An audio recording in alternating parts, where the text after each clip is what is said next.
Hello dear students, welcome to my channel. आज हम करने वाले हैं worksheet number 10 for class 7 students. आज का आपका टॉपिक है द दिल्ली सुल्तान्स। तो हम समझेंगे दिल्ली सुल्तान्स के बारे में और समझेंगे कि किस तरह वो अपने रिकॉर्ड्स को प्रिजर्व करवाते थे और अपने बारे में इंस्क्रिप्ट करते थे, लिखते थे, प्रिजर्व करते थे फ्यूचर के लिए। ओके, सो समझते हैं सबसे पहले। All the inscriptions, coins and architecture provide a lot of information. जो इंस्क्रिप्शंस थे, लिखी हुई बातें थी उनके बारे में, कॉइन्स थे और जो बिल्डिंग्स थी, भवन थे, है ना, महल थे, उनके जो डिजाइन्स थे, आर्किटेक्चर मतलब होता है उसकी बनावट। ठीक है, उससे हमें बहुत सारी इंफॉर्मेशन मिलती है उस समय के बारे में, स्पेशली वैल्यूएबल्स लाइक हिस्टोरीज, तारीख। ठीक है, तारीख, और जैसे सिंगुलर में तारीख बोला जाता है और प्लूरल में त्वारीख बोला जाता है। Written in Persian, the language of administration under the Delhi sultan. तो उस टाइम पर जो था एक बहुत ही वैल्यूएबल चीज पर्शियन में लिखी हुई थी ये तारीख, जिसमें सारे एडमिनिस्ट्रेशन वर्क सुल्तान्स के बारे में लिखा हुआ था कि वो किस तरह से अपना राजपाट चलाते थे, और पर्शियन में लिखा हुआ था सारा। Okay, so the authors of the tawarikh were learned man.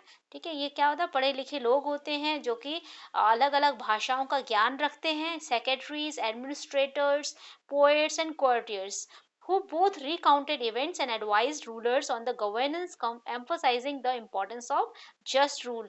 तो वो रिकॉर्ड्स को रखते थे और रिकॉर्ड्स को याद भी दिलाते थे लोगों को, राजा को गवर्नेंस के लिए, अच्छी रूलिंग के लिए गवर्नमेंट को क्या करते थे, गाइड करते थे, एडवाइस करते थे। Okay, so the authors of the तारीख लिव्ड इन सिटीज। तो जो ये तारीख के ऑथर्स थे ये क्या थे, मेनली सिटीज में रहते थे दिल्ली में, and hardly ever in villages. तो विलेजेस में ये हार्डली ही कभी गए हों।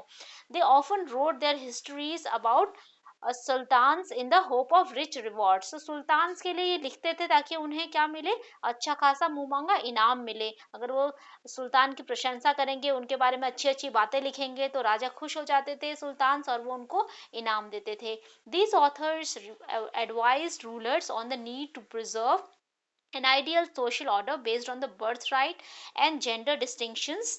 Their ideas were not shared by everybody। उनके आइडियाज को हर कोई के साथ वो शेयर नहीं करते थे। उन्होंने सुल्तान्स को ही एडवाइस किया था कि अपने सोशल ऑर्डर, अपने बर्थ राइट और जो भी आपके जेंडर डिस्टिंक्शंस हैं, उन सब को, आइडियाज को आप प्रिजर्व करके रखिए, ताकि आप फ्यूचर में आपका नाम अच्छे इज्जत के साथ लिया जा सके और रिकॉर्ड बनाया जा सके। इसलिए वो ये क्या करते थे, अपना उनको बोला उन्होंने कि रिकॉर्ड करके रखिए आप इंस्क्रिप्शन के रूप में। Okay, so rulers of Delhi, Delhi के रूलर्स के बारे में लिखा हुआ है यहाँ पर टेबल में सारा।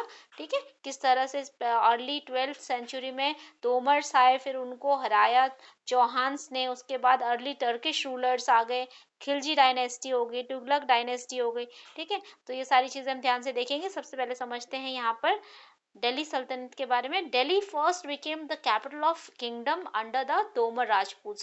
तोमर राजपूत के अंडर ही सबसे पहले दिल्ली को कैपिटल बनाया गया किंगडम का। Who were defeated in the middle of the 12th century by Chauhans. तो 12th सेंचुरी के मिडल में चौहान्स ने उनको डिफीट कर दिया था, हरा दिया था। Okay, of Ajmer. It was under the Tomars and Chauhans that Delhi became an important commercial center।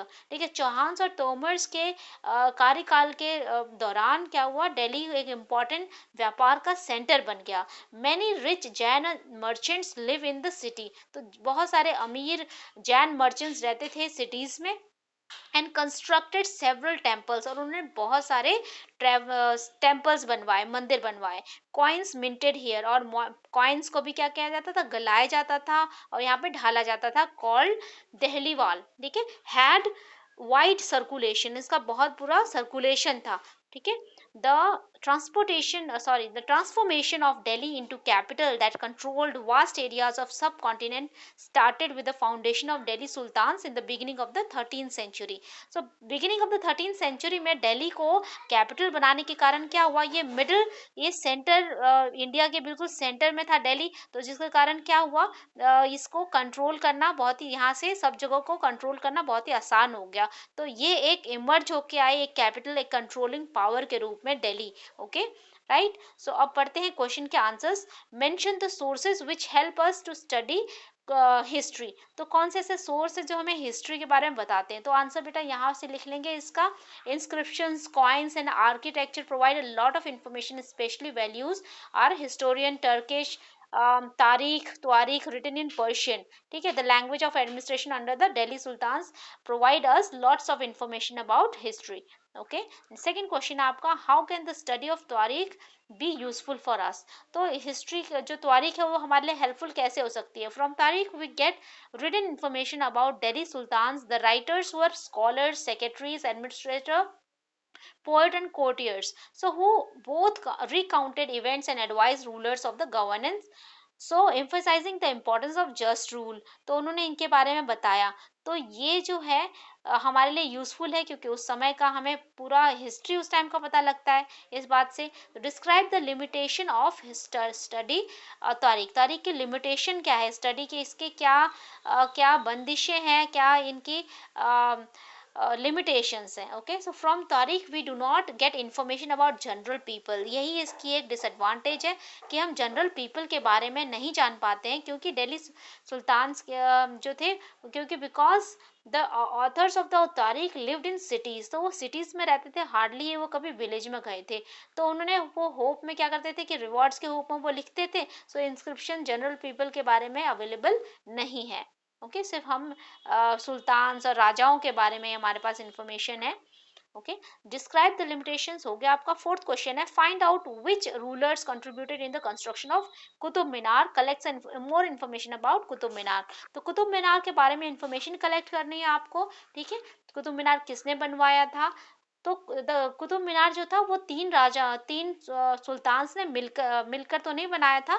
ठीक है, सबसे पहले उनको शुरू किया था, कंस्ट्रक्ट किया था कुतुबुद्दीन ऐबक ने। उसके बाद उसका आगे का काम इल्तुतमिश जो उनके ही वन उत्तराधिकारी थे उन्होंने उसको आगे बढ़ाया। ठीक है, और इसको बाद में फिनिश किया फिरोज शाह तुगलक ने। ओके, उसकी 5 स्टोरीज जो है वो कंप्लीट की फिरोज शाह तुगलक ने। तो हम वही लिखेंगे, the construction of Qutub Minar was started by Qutbuddin Aibak, but he only built the basement, the tower.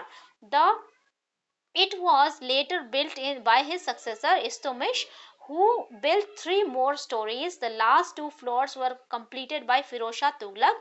Qutub Minar is a huge 73 meters high tower built in 1193 by Qutbuddin Aibak. The tower is the tallest tower in India, 5 stories and completed with balconies.